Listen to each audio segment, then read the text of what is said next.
Hi friends, ఈరోజు మన recipe బెండకాయ చట్నీ అండి.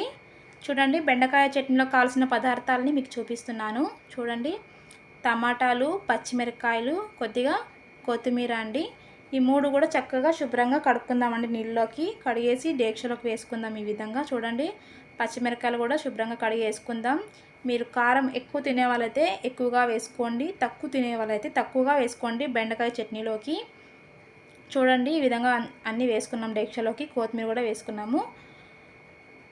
పచ్చిమిరపకాయలు శుభ్రంగా కడిగి అందులోకి వేసేసుకుందామండి. ఇప్పుడు టమాటాలను కూడా మనము శుభ్రంగా కడిగేసి ఈ విధంగా కట్ చేసుకుందామండి. చూడండి, ఈ విధంగా కట్ చేసుకోండి. టమాటాలు కూడా మీరు టమాటాలను కట్ చేసి అందులోకి వేసుకుందామండి. చూడండి, ఈ విధంగా కట్ చేసుకోండి. టమాటాలు ఇప్పుడు బెండకాయలు కూడా కడిగేసి ఇందులోకి వేసుకున్నామండి. ఒక ఉల్లిగడ్డ కూడా వేసుకున్నాము, ఆ వీడియో చూపించలేదు మీకు. చూడండి, అన్నీ వేసుకున్నాము. ఒక ఎల్లిపాయ గడ్డ అండి, ఇది కూడా మొత్తం క్లీన్ చేసేసుకొని కొద్దిగా బెండకాయలోకి కొద్దిగా తాలింపులోకి తీసి పెట్టుకుందామండి. చూడండి, ఈ విధంగా క్లీన్ చేసుకోండి. చూడండి, ఇందులో కూడా వేసాము. గ్యాస్ పైన పెట్టేసుకున్నామండి. మనం ఇప్పుడు బెండకాయని ఇందులో ఒక టీ గ్లాస్ అన్నీ నీళ్లు పోసుకుందామండి. ఎక్కువగా నీళ్లు పోయొద్దండి. ఇందులో కొద్దిగా పసుపు వేసుకుందాం. రాళ్ళుప్పు కూడా వేసుకుందామండి. రాళ్ళుప్పు వేయడం వల్ల చక్కగా ఉడుకుతుందండి మనకు ఇది.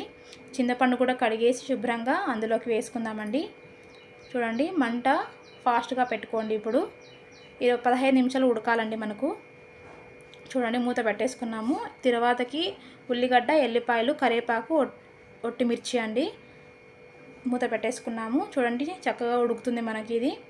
చూసారు కదండి, చక్కగా రెడీ అవుతుంది. మూత పెట్టేసుకుందాము.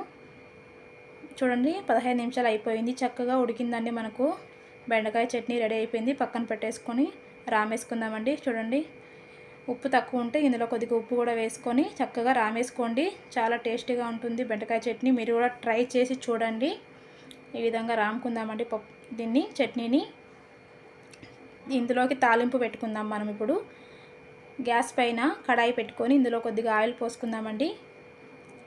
ఆయిల్ వేడి అవ్వాలండి. ఇప్పుడు ఇందులోకి వేడయింది. ఇందులోకి మనం ఇప్పుడు జీలకర్ర, ఆవాలు వేసుకుందాం. చూడండి, ఈ విధంగా వేసుకోండి మీరు కూడా. ఇప్పుడు ఇందులోకి ఉల్లిగడ్డ, కరివేపాకు, ఎండుమిర్చి, ఎల్లిపాయలు ఇవన్నీ శుభ్రంగా కడిగేసుకుందామండి. కడిగి ఇందులోకి వేసుకుందాం. చూడండి, ఈ విధంగా వేసుకోండి. చూడండి, మంట స్లోగా పెట్టుకోండి. ఇవన్నీ కడిగి శుభ్రంగా ఇందులోకి వేసేసుకున్నాం. ఇప్పుడు ఒక 4-5 ఎండుమిర్చి కూడా కట్ చేసి ఇందులోకి వేసుకుందాం.